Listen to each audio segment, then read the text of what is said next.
नमस्कार। जय श्री कृष्ण विद्यार्थी एवं विद्यार्थीगण। आज हम काव्य नंबर 6 जिसका नाम है तूफानों की ओर, इस काव्य से शुरुआत करेंगे, जिसके कवि है शिवमंगल से सुमन। 5 अगस्त 1915 को ग्राम जगरपुर, जिला उन्नाव, उत्तर प्रदेश में बनारस हिंदू विश्वविद्यालय से एमए पीएचडी, अनेक अध्ययन संस्थाओं, विश्वविद्यालयों तथा हिंदी संस्थान में उच्चतम पदों पर कार्य किया है इन्होंने, और अनेक देशों की यात्रा की है। अब इनके ग्रंथों की बात करें, इनके लेखन क्षेत्र की बात करें तो 1974 में मिट्टी की बारात पर उन्होंने साहित्य अकादमी तथा 1993 में भारत भारती पुरस्कार से सम्मानित, 1974 में भारत सरकार द्वारा पद्मश्री से सम्मानित, और हिलोल जीवन के गान, युग का मोल, प्रलय सृजन, विश्व बदलता ही गया, विंध्य हिमालय, मिट्टी की बारात, वाणी की व्यथा, कटे अंगूठों की बंधनवारे, उद्यम और विकास, प्रकृति पुरुष कालिदास। प्रस्तुत कविता में कवि शिवमंगल सिंह सुमन ने सदा संघर्ष में रहकर अपने लक्ष्य की ओर बढ़ने की प्रेरणा दी है। जिस तरह आग में रहकर सोना निखरता है, उसी तरह बाधाएं हमें जीने की नई राह दिखाती है तथा आगे बढ़ने के लिए हमारे इरादों को मजबूत बनाती है। इस कविता में धैर्य, गतिशीलता, साहस और संघर्षरत रहना जैसे मूल्य उजागर किए गए हैं। बच्चों, प्रस्तुत जो काव्य है, इस काव्य में हमें जीवन में जो मुसीबतें आने वाली है, फिर आई है, उसका हमें बिल्कुल सही तरीके से उसका सामना करना चाहिए, ना कि उस मुसीबत में से भागने का रास्ता ढूंढना चाहिए। बाधाएं हमारे जीवन में आती है, वो हमें नई राह दिखाती है। हम जो परिस्थितियों के सामने डरकर अगर अपना सिर झुका दे, बराबर, तो वह मनुष्य फिर मनुष्य नहीं। मनुष्य को अपने जीवन में परिवर्तनशील अगर रहना है, जीवन की मुसीबतों का सामना करना है और सफलता को प्राप्त करना है, अपने इरादों को मजबूत बनाना है, तो प्रस्तुत काव्य हमें वही धैर्य, गतिशीलता, साहस और संघर्षरत रहने की बात रखते हुए हमारे मूल्यों को उजागर करती है। काव्य है तूफानों की ओर घुमा दो नाविक निज पतवार। तूफानों की ओर घुमा दो नाविक निज पतवार। आज सिंधु ने विश्व गिला है, लारों का यौवन मचला है। आज हृदय में और सिंधु में साथ उठा है ज्वार। तूफानों की ओर घुमा दो नाविक निज पतवार। लहरों के स्वर में कुछ बोलो, इस अंधड़ में साहस तोलो।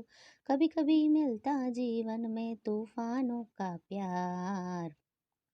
तूफानों की ओर घुमा दो नाविक निज पतवार। तूफानों की ओर घुमा दो नाविक निज पतवार। यह असीम निज सीमा जाने, सागर भी तो यह पहचाने। मिट्टी के पुतले मानव ने कभी न मानी हार। तूफानों की ओर घुमा दो नाविक निज पतवार। सागर की अपनी क्षमता है, पर माझी भी कब थकता है। पर माझी भी कब थकता है, जब तक सांसों में स्पंदन है, उसका हाथ नहीं रुकता है। इसके ही बल पर कर डाले सातों सागर पार। तूफानों की ओर घुमा दो नाविक निज पतवार।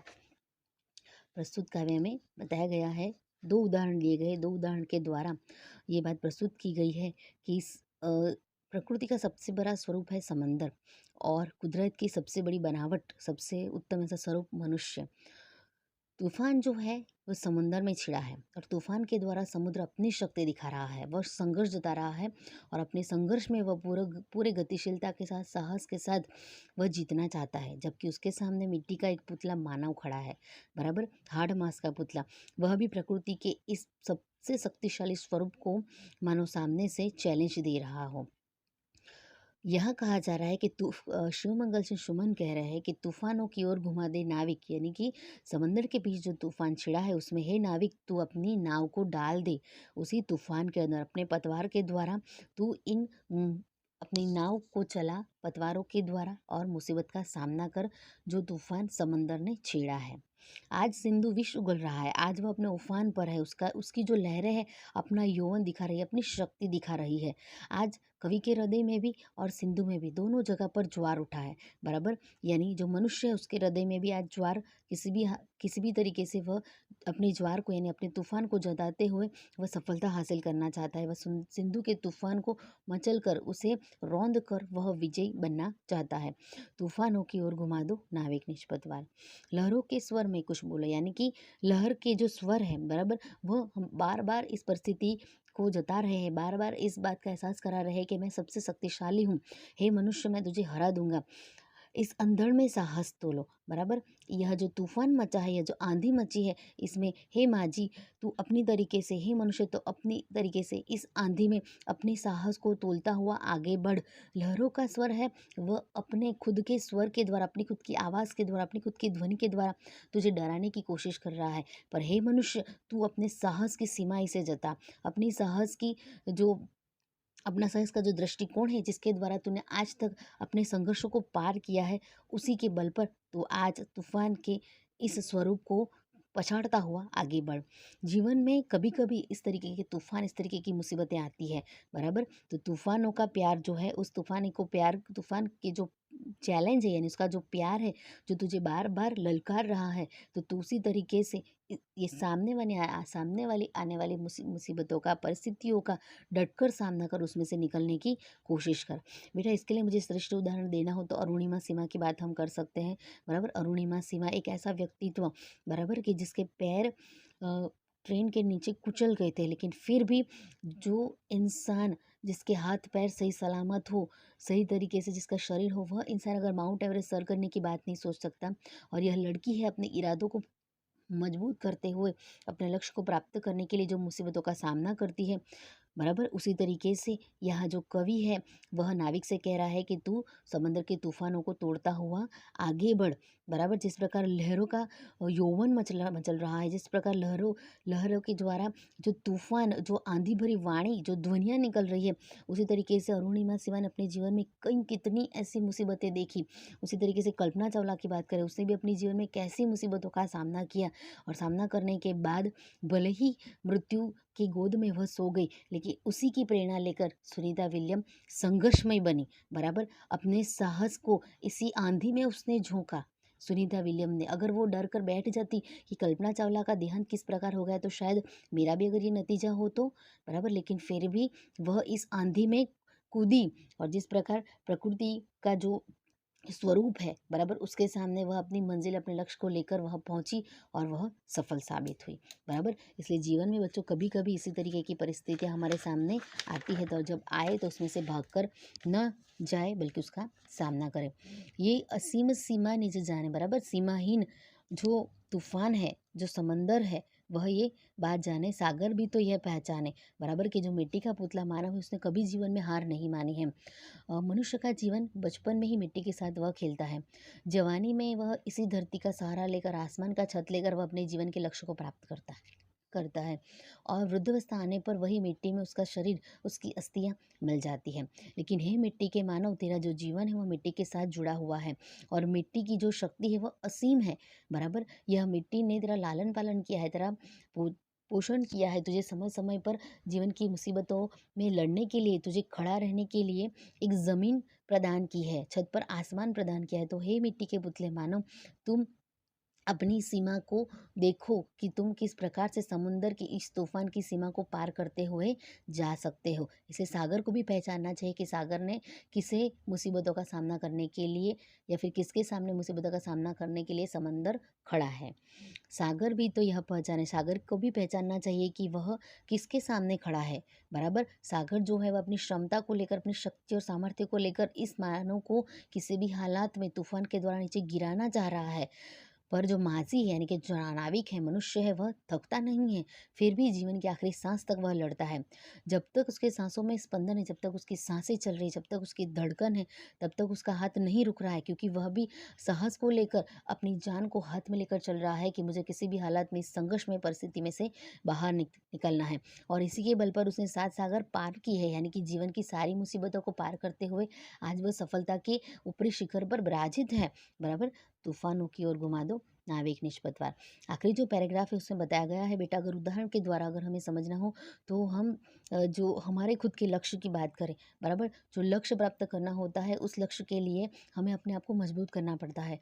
हमें खुद अपने क्रांतिकारियों की बात अगर हम देखें, बराबर, तो यहाँ सागर का चैलेंज है, सागर का सामर्थ्य है, लेकिन उस समय तो स्वतंत्रता के लिए बराबर भारत देश की रक्षा के लिए, मातृभूमि के लिए हमारे क्रांतिवीर खड़े हुए थे। बराबर साँसों में उनका स्पंदन है, जब तक उनकी आखिरी धड़कन थी, जब तक उनके हृदय में चेतना थी, तब तक उन्होंने देश के लिए अपने जीवन की ना परवाह की करते हुए या फिर अपने अपने खुद के परिवार की परवाह ना करते हुए उन्होंने एक देश के लिए, मातृभूमि के लिए अपने प्राणों की रक्षा दे दी। कभी उनका हाथ नहीं रुका, ना ही उनका बल थका। बराबर? यानी उन्होंने अपना साहस पूरी तरीके से दिखाया। तो यहाँ है मनुष्य प्रकृति के इस तत्व के सामने मिट्टी के पुतले मानो तू हार न मान और इसको पछाड़ता हुआ तू आगे चल। मतलब बच्चों इस काव्य में बताया गया है कि यह तूफान है, बराबर?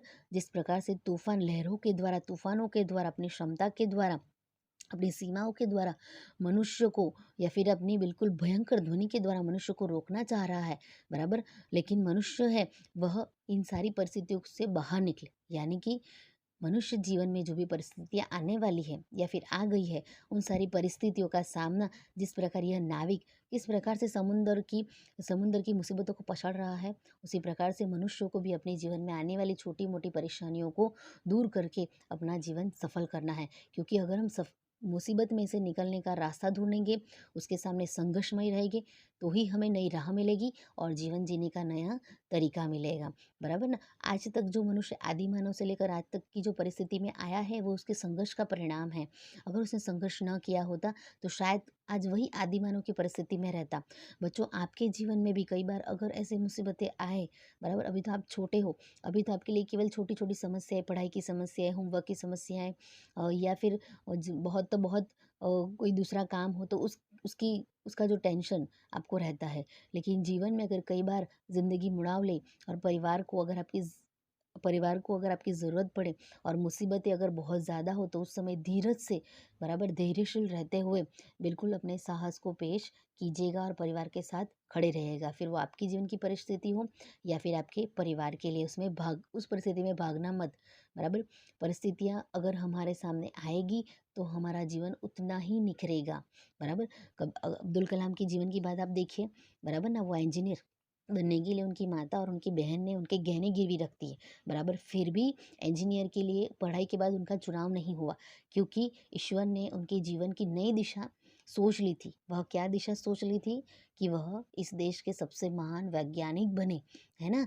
तो उन्होंने अपने जीवन में तो कितने उतार चढ़ाव देखे। बचपन में उनकी घर की परिस्थिति अच्छी नहीं थी, वो घर घर पेपर डालने के लिए जाते थे, बराबर? कैसे उन्होंने पढ़ाई समाप्त की, पढ़ाई समाप्त करने के बाद भी बिल्कुल निराश और हताश हो गए थे, लेकिन बाद भी किस प्रकार से उन्होंने अपना नाम इतिहास में, साक्षी के इतिहास में अपना नाम पूरी तरीके से सुनहरे अक्षरों में लिख दिया, है ना बच्चा?